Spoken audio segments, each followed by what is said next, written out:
Welcome to Heart Attack Awareness. Before we begin, please take a moment to subscribe to this channel. Each week, we bring you real science and practical steps to prevent heart attacks, especially if you're over 50. If these videos help you, subscribing helps more people find them. Now, today's episode is going to shock a lot of people. We're diving into the one vitamin deficiency that could be silently increasing your risk of heart attack. Even if your cholesterol is perfect, your blood pressure is normal, and you're doing everything right. This vitamin doesn't get the attention it deserves. It's not flashy like vitamin C. It's not as well known as vitamin D. But without it, calcium builds up in your arteries. Your blood vessels harden.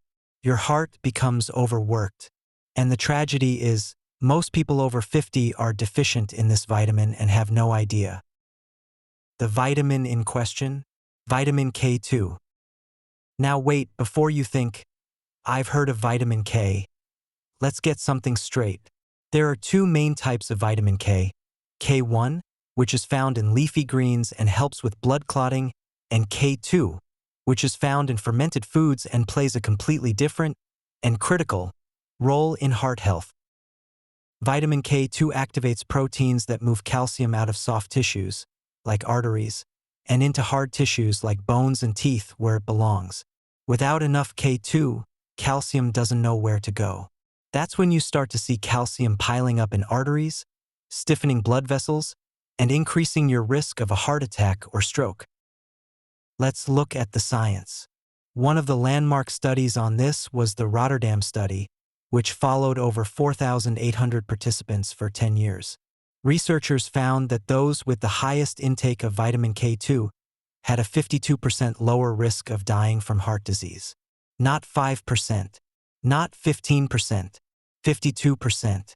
That's an enormous reduction just from getting enough of a single vitamin. Other studies have echoed these findings. A 2015 meta-analysis in thrombosis and hemostasis found that higher vitamin K2 intake was significantly associated with a lower risk of coronary heart disease. The researchers also noted that K2, not K1, was responsible for these protective effects.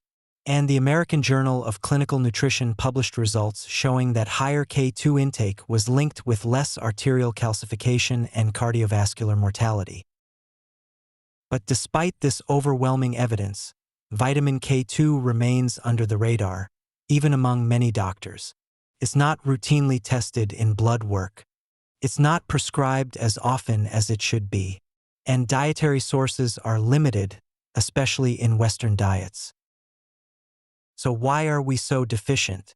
There are a few reasons. First, the best natural sources of vitamin K2 are fermented foods, like natto, a traditional Japanese soybean dish, certain cheeses, sauerkraut, and kefir. But let's be honest, how often are these on your plate?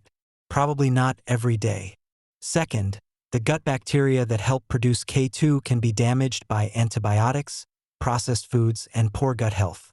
That means even if you're technically producing some K2 internally, it may not be enough. Third, there's the issue of vitamin D supplementation. Many people are now taking vitamin D3, which helps the body absorb calcium. That's good, but here's the catch. If you increase calcium absorption without enough K2 to direct that calcium to your bones, it can end up in your arteries. It's like building materials arriving at a construction site with no foreman. They just pile up wherever. K2 is that foreman telling calcium exactly where to go. Let's break down what happens when you're low in K2. Over time, calcium that should be strengthening your bones ends up hardening your arteries. This process is called vascular calcification, and it's a key factor in arterial stiffness, hypertension, and ultimately atherosclerosis, the hardening and narrowing of arteries that leads to heart attacks. And unlike cholesterol, calcification is irreversible, unless you address the underlying deficiency. That's why a coronary artery calcium, CAC, scan is such a powerful tool. It shows the damage long before symptoms appear. And one of the most overlooked ways to slow or even halt that damage is by restoring adequate K2 levels. So what are your options? Let's start with food. The richest source of vitamin K2 by far is natto, fermented soybeans.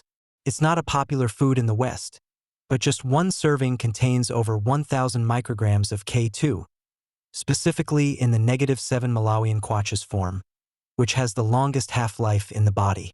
Other sources include aged cheeses, like Gouda and Brie, grass-fed butter, egg yolks, chicken liver, and sauerkraut.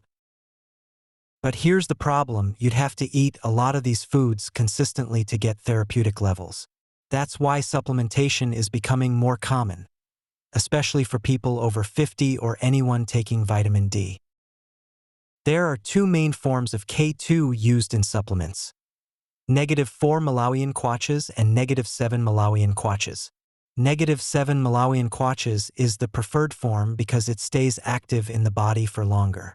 Most studies showing heart benefits use -7 Malawian Quachas doses ranging from 90 to 200 micrograms per day. And it's incredibly safe with no known toxicity even at higher doses. A common recommendation for optimal cardiovascular support is a combination of vitamin D3 and K2, often in one capsule. This combo ensures that calcium is absorbed and then properly directed to bones, not arteries. It's the calcium synergy duo: one helps absorb, the other guides. But here's a very important note. If you're on blood thinners, especially warfarin, talk to your doctor before taking K2. Because K2 affects clotting proteins, it can interact with anticoagulant medications. That doesn't mean you can't take it, it just needs to be managed carefully. Let's talk about results. Many people report improved arterial flexibility, better blood pressure, and even improved dental health after a few months of taking K2. But more importantly, long-term studies show a reduction in arterial calcification, the root problem behind so many heart attacks. Real story: Maria, 67, had a CAC score of 312. Her cholesterol was fine, blood pressure was okay, but her arteries were stiff. Her doctor added a K2/D3 supplement and encouraged fermented foods. After 18 months, her follow-up scan showed the score hadn't progressed. That's a huge win in the world of heart health. Halting calcification is like stopping a freight train. Let's make it practical. Here's what you can do starting today. Add K2-rich foods to your meals. Try aged cheeses, natto, or sauerkraut. Consider AK2, -7 Malawian Quachas. Supplement: aim for 100 to 200 mcg/day, ideally with D3.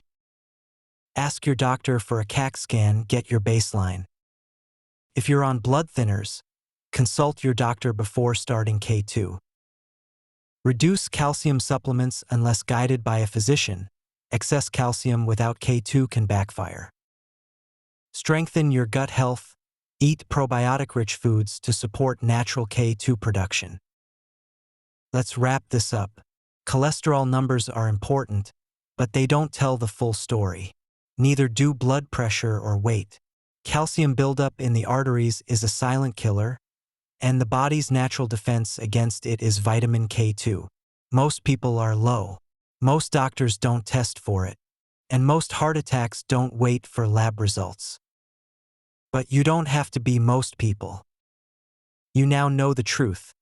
Your heart, your arteries, your future, they all depend on this often forgotten nutrient. Make it part of your daily habit. Protect your heart the smart way.